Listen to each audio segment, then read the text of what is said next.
Y la palabra de hoy tiene que ver precisamente con lo que inicié enseñando en la primera celebración respecto a la necesidad de entender los tiempos de Dios. El título que le puse al mensaje fue actitud de conquista. Actitud de conquista. No terminé en la primera celebración, así que voy a terminarlo en esta celebración, y en 8 días estaré enseñando acerca de ADN de conquista. ADN de conquista, que era la palabra que tenía para la segunda celebración, pero sé que Dios nos va a hablar finalizando esta primera predicación. ¿Y por qué hablar de Josué en un momento en el que muchos estamos perdiendo seres queridos?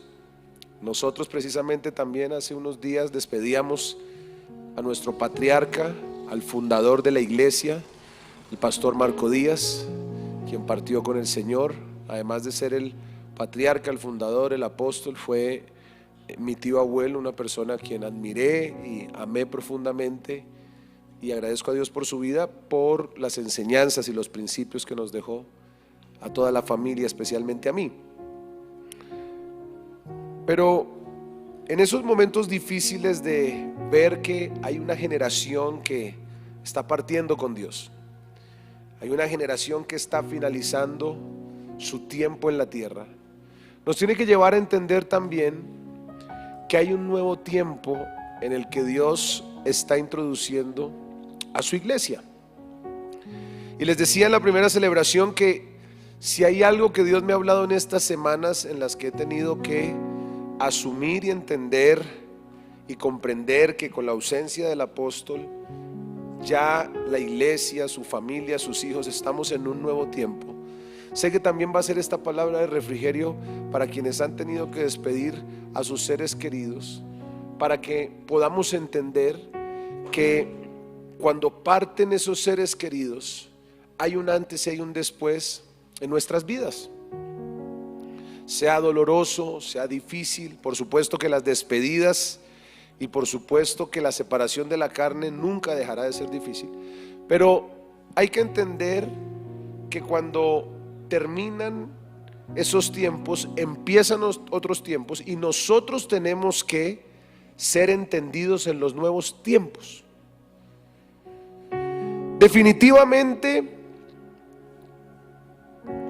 el libro de Josué es un libro en donde encontramos ese cumplimiento de las promesas de Dios sobre el pueblo de Israel. Dios le había prometido al pueblo de Israel que le daría una tierra a sus generaciones venideras. Constantemente le decía a Israel que les daría una tierra buena y ancha, una tierra en donde fluiría leche y miel, donde no serían más peregrinos ni forasteros, sino que allí podrían habitar en paz y seguros. Había una promesa que Dios le había dado a muchas generaciones anteriores a Josué. Y de ahí en adelante, quienes recibieron esa promesa, empezaron las generaciones en su debido turno a pelear por el cumplimiento de esas promesas.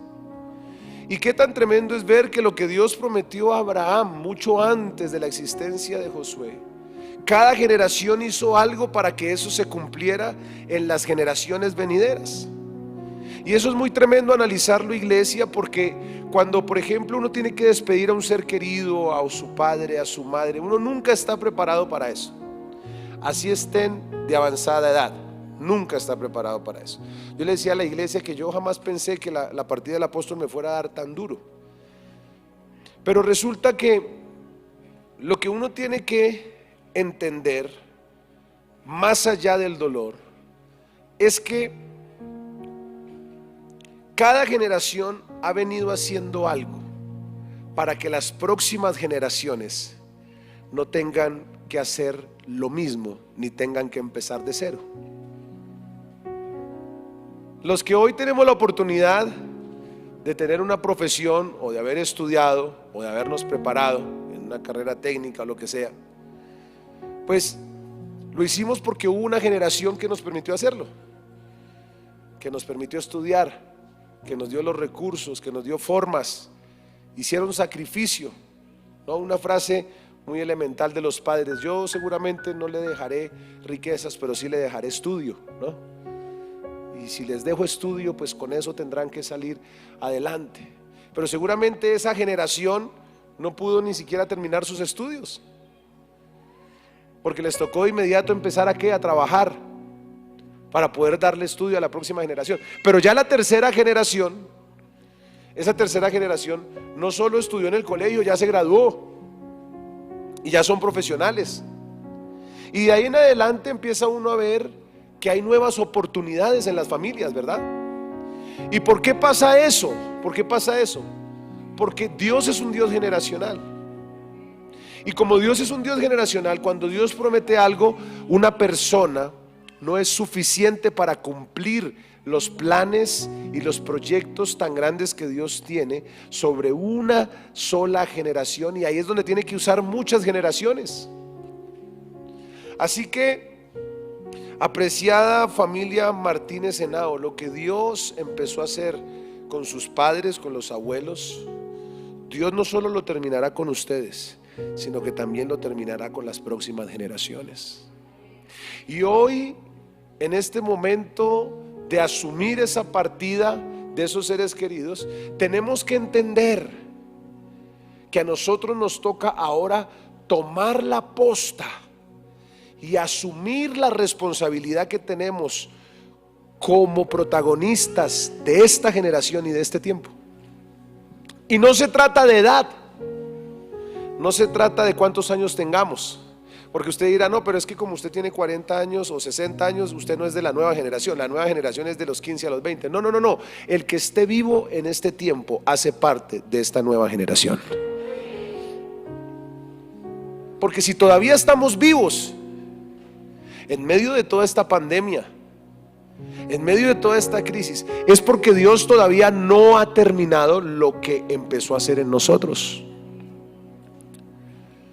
Y por eso tenemos que ser muy conscientes de nuestra tarea en este tiempo. Josué es un libro que muestra ese tiempo de cumplimiento de las promesas dadas a otras generaciones. Porque hay generaciones que son generaciones de desierto. Yo siempre digo que esas generaciones, cuando uno mira a sus abuelos, uno dice: es que mi abuelo era un tremendo, o a su abuela, qué capacidad, qué tenacidad, qué habilidad, qué destreza. Y uno dice, como yo digo del apóstol Marco Díaz: yo, como ese hombre no volverán a nacer. Ese hombre se sabía la Biblia, era una concordancia. Una consejería con él eran 5 Biblias y él empezaba a decir la cita exacta con el versículo antes, después. Se iba para Apocalipsis, después se iba para Levítico, paseaba por Números, se echaba una visitadita en Jueces para dar un consejo. Entonces uno dice: no, como esa generación no vuelve a nacer, seguramente no vuelve a nacer.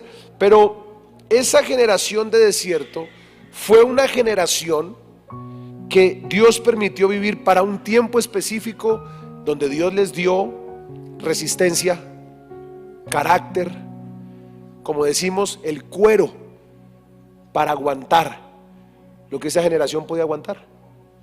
Por eso para ellos todos éramos flojos. Para ellos todos éramos flojos. Una vez llevaron a mi hermano por allá a la finca a podar el pasto con la peinilla, con el machete. Y por supuesto que ya tenía las manos con sangre después de las 3 horas de podar el pasto. Entonces se enojó el apóstol, le dijo: eche para allá, una manada de flojos, todos estos rolos flojos. ¿Por qué no? Porque los rolos no tenían el callo que ellos sí tenían del campo. Porque hay generaciones que son para tiempos específicos, pero hay generaciones que son para los nuevos tiempos. Y usted y yo hacemos parte de la generación de este tiempo. Sí, es doloroso saber que esta generación parte, pero ahora tenemos que levantarnos y asumir que hacemos parte de esta nueva generación. Y como parte de esta nueva generación, hay una transición entre el tiempo del desierto y el tiempo de la conquista. Y ahí es donde usted y yo tenemos que aprender a entender que entramos, después de todo esto difícil que hemos vivido, a una temporada de conquista. Josué representó en la Biblia esa temporada de conquista. Y lo primero que uno encuentra en el capítulo 1, versículo 1 del libro de Josué, es que a partir de la muerte de Moisés se levanta Josué.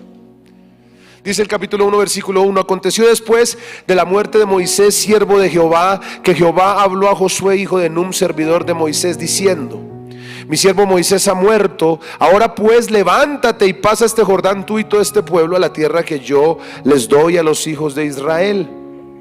Yo os he entregado, como lo había dicho a Moisés, todo lugar que pisare la planta de vuestro pie, desde el desierto y el Líbano hasta el gran río Éufrates, toda la tierra de los heteos, hasta el gran mar donde se pone el sol, será vuestro territorio. Nadie te podrá hacer frente en todos los días de tu vida. Como estuve con Moisés, estaré contigo, no te dejaré ni te desampararé. Esfuérzate y sé valiente, porque tú repartirás a este pueblo por heredad la tierra de la cual juré a sus padres que la daría a ellos. Solamente esfuérzate y sé muy valiente, insiste Jehová a Josué, para cuidar de hacer conforme a toda la ley que mi siervo Moisés te mandó. No te apartes de ella, ni a diestra ni a siniestra, para que seas prosperado en todas las cosas que emprendas.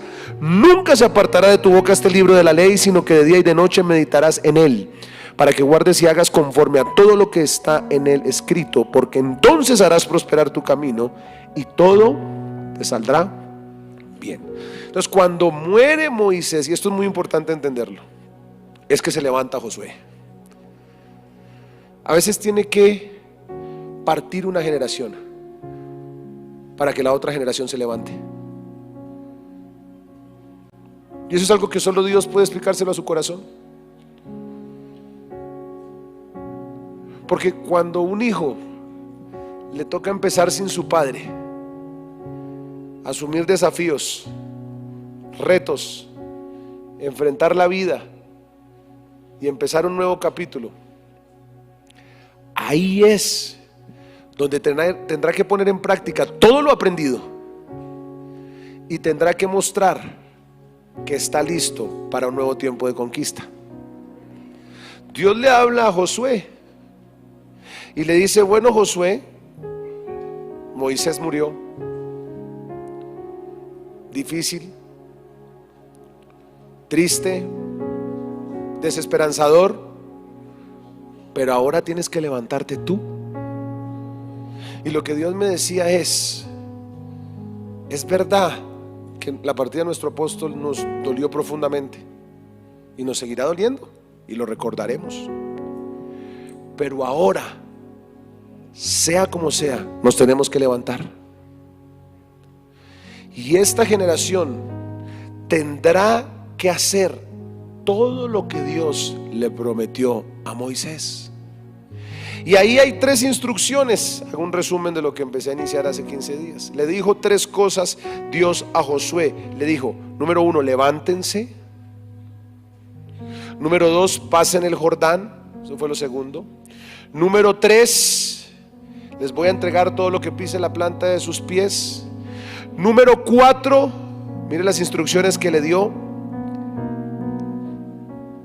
yo estaré contigo, nadie te podrá hacer frente. Número 5, esfuércese y sea valiente. Y 6, nunca se aparte de tu boca este libro de la ley, y medita en él, para que te vaya bien y seas de larga vida en la tierra. Entonces le da 6 instrucciones. Alcancé solo a enseñar 3 instrucciones en la primera celebración. ¿Cuáles son las 6 instrucciones? Número 1, ¿cuál? Levántate. Diga conmigo: levántate. Número 2, pasa este Jordán. Número 3,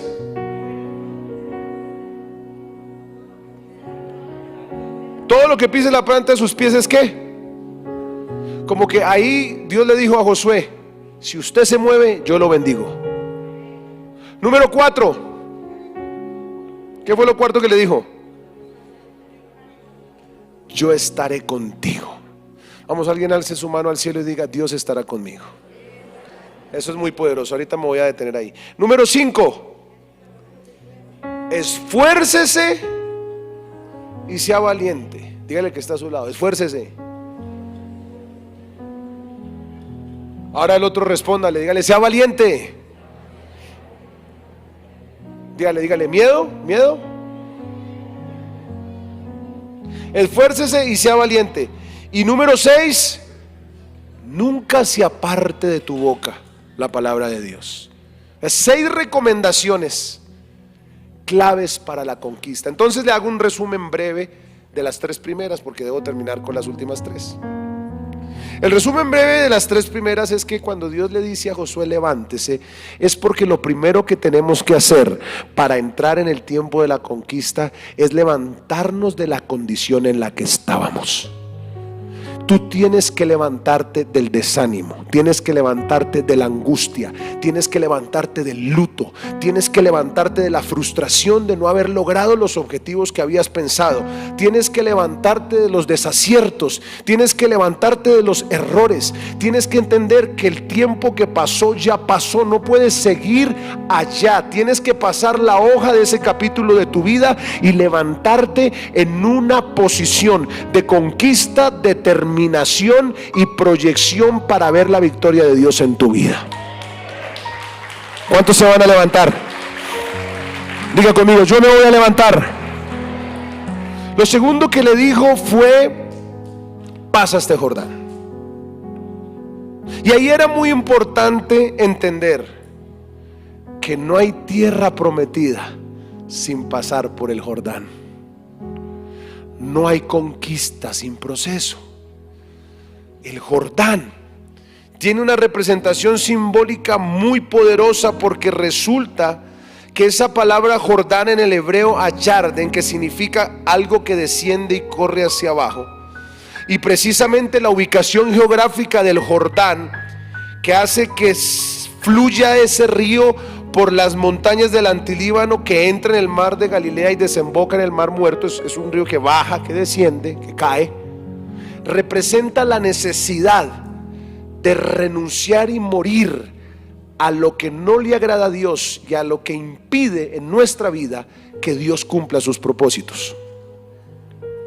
Ni siquiera el ministerio de Jesús inició sin un Jordán. Ni siquiera Naamán se sanó sin el Jordán. El Jordán da la ruta más sencilla, pero a la vez sublime, que Dios pone en su palabra para llegar muy alto. Porque desde la cosmovisión bíblica, llegar alto exige renuncia. Y Jesús lo explicó de una manera muy sencilla en Lucas capítulo 14 versículo 11. Porque a veces creemos que para llegar arriba hay que pisar a todo el mundo y hay que pasarse por encima de todos. Pero Lucas capítulo 14 versículo 11 muestra que la ruta bíblica para llegar arriba es direccionándonos hacia abajo. Mire lo que dice Lucas 14, 11. Porque cualquiera que se enaltece, ¿será qué? Cualquiera. Pastor, líder, intercesor, apóstol, el que sea. El que se enaltece, el que se agranda, el que no. El principio no permite el orgullo, la vanagloria, el corazón altivo. Eso lo rechaza Dios. Cualquiera que se enaltece, ¿será qué? Y el que se humilla, ¿qué? ¿Cómo lo entiendo fácil, pastor? La ruta para llegar arriba, agradándole a Dios, es hacia abajo. Tú serás grande cuando seas humilde, cuando seas sencillo. No importa a dónde llegues, siempre serás un servidor. No importa a dónde llegues, siempre estarás dispuesto a dar tu vida a servirle al prójimo. Y por eso era necesario el Jordán. Diga conmigo, no hay conquista, no hay tierra prometida sin Jordán. El Jordán representaba la humillación y la renuncia para la conquista. Y lo tercero, en donde quedé en la primera celebración, tenía que ver con la obligación que tenemos tú y yo de movernos y hacer lo nuestro para que Dios haga lo suyo. Dios le dijo a Josué: te daré toda esta tierra, desde el desierto y el Líbano hasta el gran río Éufrates, toda la tierra de los heteos hasta el gran mar donde se pone el sol, será vuestro territorio. Fíjate que las promesas de Dios ya han sido soltadas sobre tu vida. Dios te va a dar esa empresa, Dios te va a dar esa familia, Dios te va a dar ese territorio, Dios te va a dar ese crecimiento, Dios te va a dar esa victoria que tanto estás esperando. Dios ya te lo entregó. Alguien diga amén a eso, por favor. Dios ya me lo entregó. Sí, Él ya te lo entregó. Ahora tú, ¿qué tienes que hacer? Lo que te corresponde. Dios le dijo: todo lo que pise la planta ¿de qué? De tus pies. Pastor, pero es que no me llega. Pues no te llega hasta que no salgas a tocar la puerta. Pastor, es que no puedo ensancharme. Pues hasta que no hagas la acción correspondiente no lo vas a ver. Tú tienes que entender que Dios se va a mover si tú te mueves, si tú actúas, si tú conquistas, si haces movimientos de fe, si te tiras por fe. Porque cuando Dios te ve moviéndote, recuerda, tú haces lo tuyo, Dios hace lo de Él. Y lo cuarto que el Señor le dijo a Josué como actitud de conquista fue: esfuérzate. ¿Y qué? Otra vez dígale al que está a su lado: esfuércese. Y sea valiente, dígale. Mire, la palabra esforzarse viene de la palabra hazak. Significa atrapar, agarrar, atar y perseguir con obstinación, ligar, restringir, conquistar, abrazar con brío, vigor, valor, voluntad, empeño.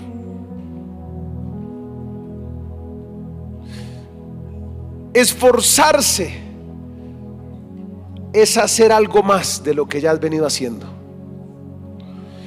Esforzarse es perseguir el objetivo hasta alcanzarlo. Hay personas que han tratado de hacer las cosas. Ven, Yusetti. Hay personas que han tratado de lograr objetivos. El objetivo de Yusetti es coger esta toalla. Entonces él tiene que cogerla. Él hizo un esfuerzo, no la logró. Pero él decide si para por situaciones, frustraciones, desaciertos, porque a veces no es fácil pelear y no ver resultado, porque a veces no es fácil persistir un año esperando que las cosas cambien, que las puertas se abran, que sucedan cosas diferentes. Entonces es natural que después de que logras un esfuerzo temporal, tú pares porque las cosas no se dan. Y ahí viene desánimo y frustración. Por eso Dios le decía a Josué: el camello que se le viene es bravo. Josué tenía que conquistar territorios subdivididos con su propio gobierno, sus propios dioses, su propia religión. Todo el mundo hacía lo que se le daba la gana. Dios no podía tener a un hombre que hacía un esfuerzo una vez y se cansaba y ya. Dios necesitaba a alguien esforzado.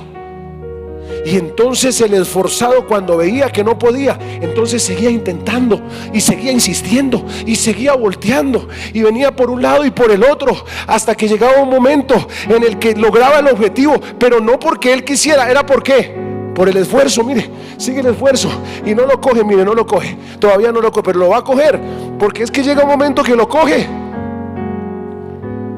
Dígame usted por qué lo cogió. Pero ¿por qué usted vio que él se esforzó?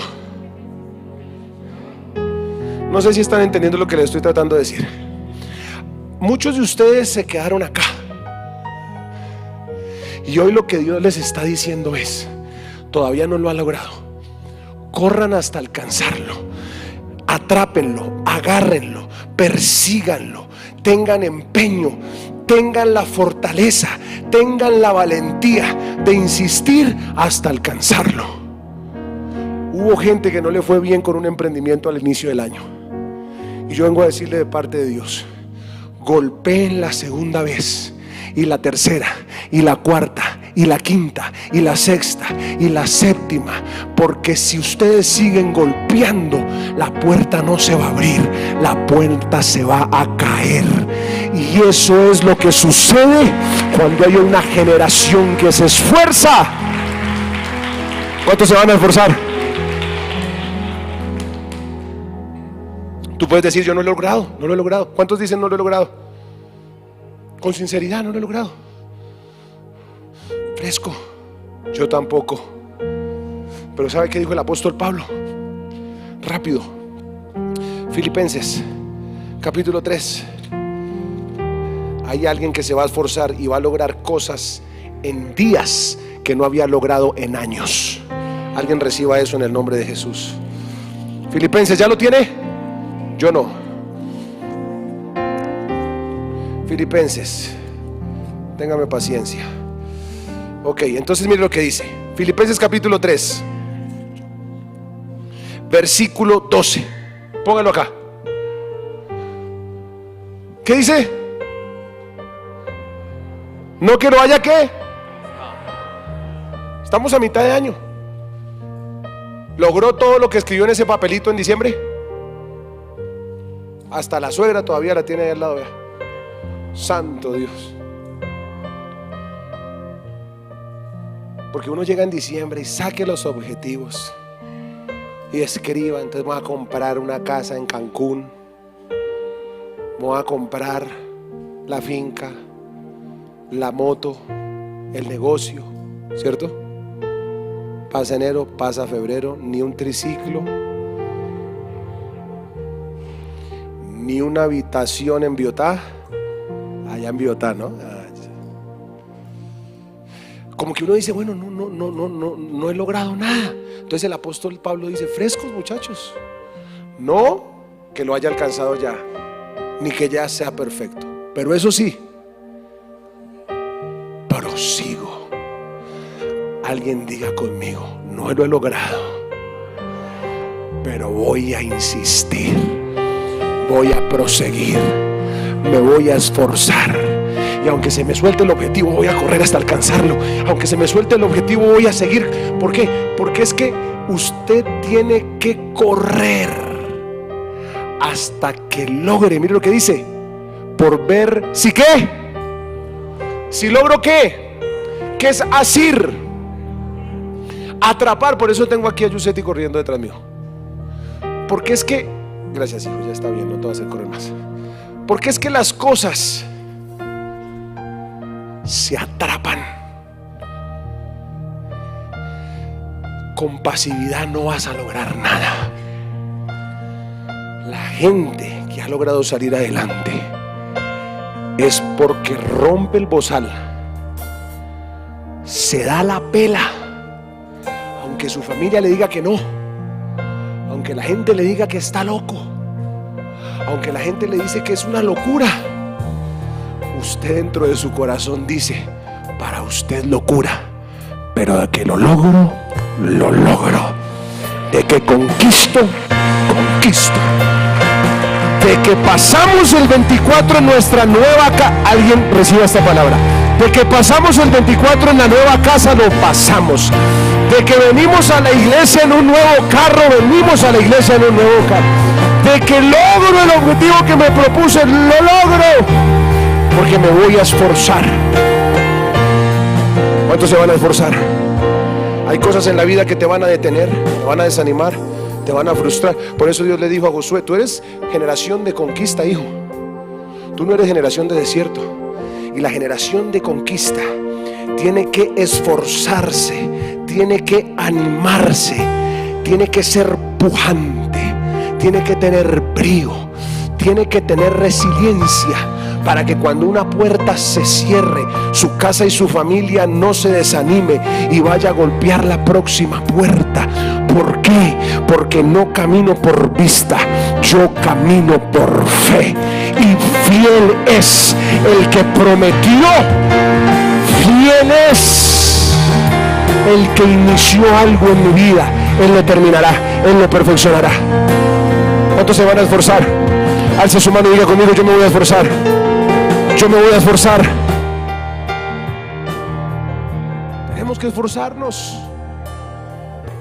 Era imposible yo seguir corriendo. Ese muchacho parecía un ratón detrás mío. Porque cuando tú persigues el objetivo, lo alcanzas porque lo alcanzas. Pero aquí hubo gente que dejó de perseguir el objetivo. Yo no sé a quién le está hablando el Señor, pero hubo gente que se cansó y dejó de perseguirlo. Por eso el Señor le dijo: esfuérzate y sea valiente. Número 6, nunca, esto es muy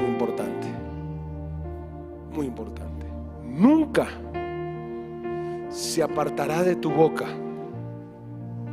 este libro de la ley,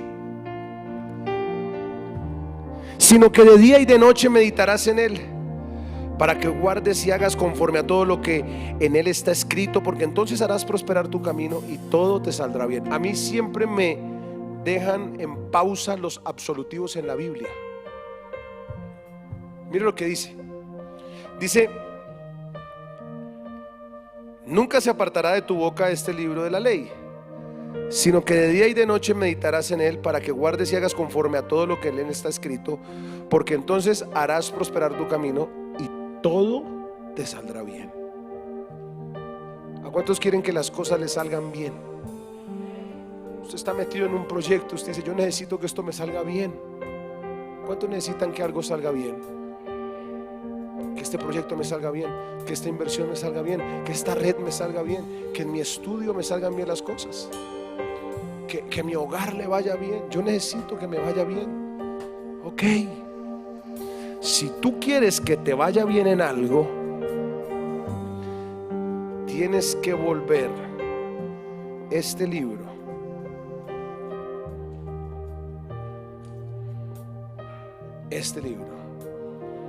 lo tienes que volver el piso en el que tu vida se para. Acá vas a encontrar la instrucción, la dirección, la enseñanza. Por eso los judíos, en lo que más se enfocaban en los niños y en los adolescentes, era en enseñarle la Torá, los principios bíblicos. Porque el asunto de ellos no era la plata, ellos ya tenían la plata. ¿Y sabe por qué tenían la plata? Porque era un legado generacional. Ellos entregaban a sus hijos el legado. Los hijos no tenían que trabajar para conseguir casa, los hijos tenían que trabajar para extender las posesiones y dejarlo a las próximas generaciones. El reto era darle los principios bíblicos a los hijos, porque si le daban los principios bíblicos a los hijos, entonces allí podían vivir conforme a lo que Dios esperaba en su palabra. Y por eso Josué le dice: no se aparte de tu boca este libro de la ley. Y le dice: de día y de noche meditarás. Meditarás. Mire, si hay algo que nos va a llevar a la conquista, es tener tiempos para meditar la palabra. El ruido, los afanes, las agendas diarias tienen un objetivo: alejarte de la meditación de la palabra. Porque cuando tú meditas en la palabra, es inevitable que no escuches a Dios. Cuando tú meditas en la palabra, escuchas a Dios. Por eso ahí apareció la palabra meditar. Eso era lo que David hacía, meditaba. Esa palabra se la robó la nueva era, pero esa palabra es bíblica. Meditar. Pareciera una palabra extraña a nuestros oídos, pero ha sido una parte clásica y fundamental de la devoción cristiana. Mire algo tan poderoso en el Salmo 63. Ya tengo que terminar, pero solo le muestro esto. Salmo 63.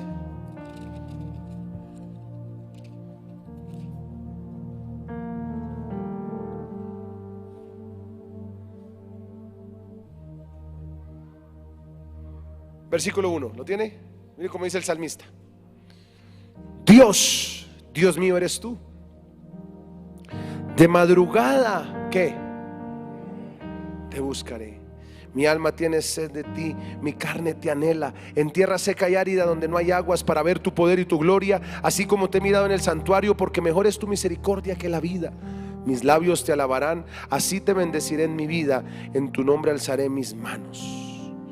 Como de meollo y de grosura será saciada mi alma, y con labios de júbilo te alabará mi boca, cuando me acuerde de ti en mi lecho, cuando medite. ¿Cuándo qué?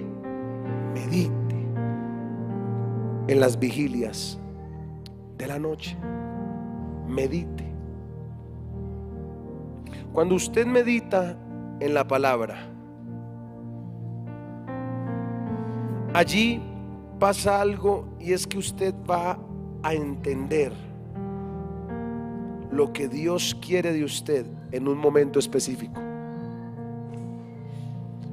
Siempre lo ilustro como me lo enseñó el apóstol. Meditar la palabra es lo mismo que sucede cuando el ganado rumea el pasto. ¿Usted se ha visto que el ganado come el pasto y rumea? Se queda todo el tiempo. Y uno dice: venga, pero si es que esa vaca debe tragar hartísimo, ¿por qué no se pasa eso rápido? Y rumea, y rumea, y rumea, y se queda ahí un buen tiempo con el mismo bocado, y sigue rumeando, y sigue rumeando. Pero eso tiene un misterio. La vaca no es bruta. El misterio es que el ganado tiene una resistencia al sol, a la lluvia, al frío, al calor, a lo que le pueda hacer un animal, a las infecciones. Puede tomar agua reposada y no se muere, porque el pasto tiene un contenido vitamínico y tiene una esencia proteínica y vitamínica que hace que la persona, que el animal, reciba todo lo necesario para soportar los retos del clima, del frío, del calor. Cuando usted agarra un texto bíblico y usted empieza a meditarlo, a rumearlo, usted agarra, por ejemplo, el Salmo 27. Póngame el Salmo 27. Y usted empieza a leerlo. Y cuando empieza a leerlo, 23. Usted lo ha leído muchas veces, pero ahora ya no lo va a leer, lo va a meditar. Usted se acuerda del ejemplo de la vaca, ¿se acuerda? Del pasto, proteínas. Jehová es mi pastor, nada me faltará. En lugares de delicados pastos me hará descansar. Junto a aguas de reposo me pastoreará. Confortará mi alma. Me guiará por sendas de justicia, por amor a su nombre. Solo esos versículos. Entonces usted se devuelve como la vaca. Jehová es mi pastor, nada me faltará. Ahora entiendo que la escasez de recursos que tengo ahorita es porque estoy lejos de mi pastor, y mi pastor es Jehová. Porque si yo estuviera cerca al potrero donde mi pastor me da la nutrición, no tendría necesidad. Pero como mi pastor es Jehová y estoy cerquita a él, en el potrero correcto, comiendo el pasto correcto, nada me faltará.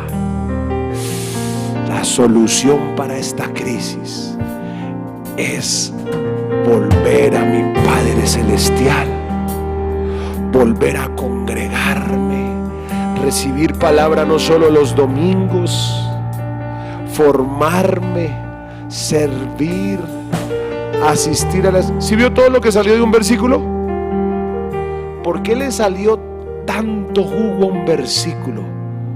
Porque lo metimos como la vaca hasta que le sacamos toda la esencia. Nunca se aparte de tu boca, generación de conquista, ese libro de la ley, sino que de día y de noche meditarás en él. ¿Y sabes qué va a pasar? Dos cosas muy sencillas. Todo te saldrá bien. Todo te saldrá bien. Todo te saldrá bien. Tu casa se va a restaurar. Tu hijo volverá. Tu economía será restaurada. Tu deuda será cancelada.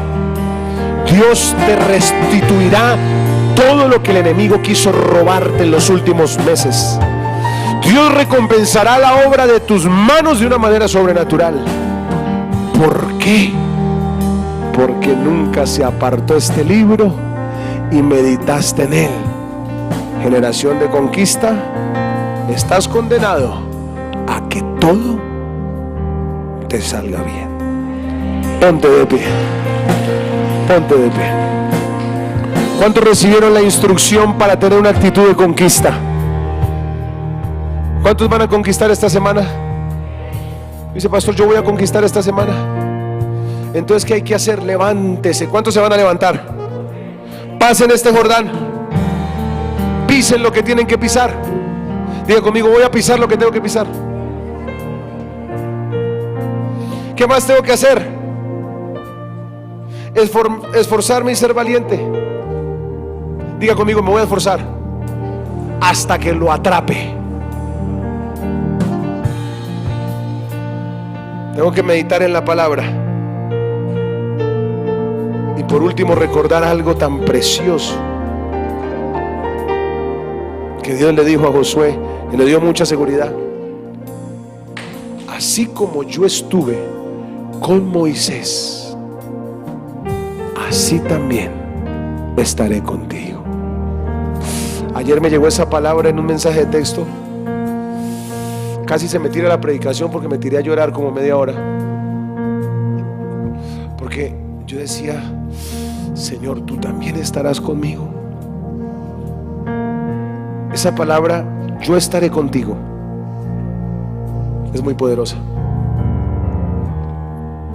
Porque Dios te dará la seguridad de hacer lo que humanamente pensaste imposible de hacer. Pero hazlo, porque Dios estará contigo.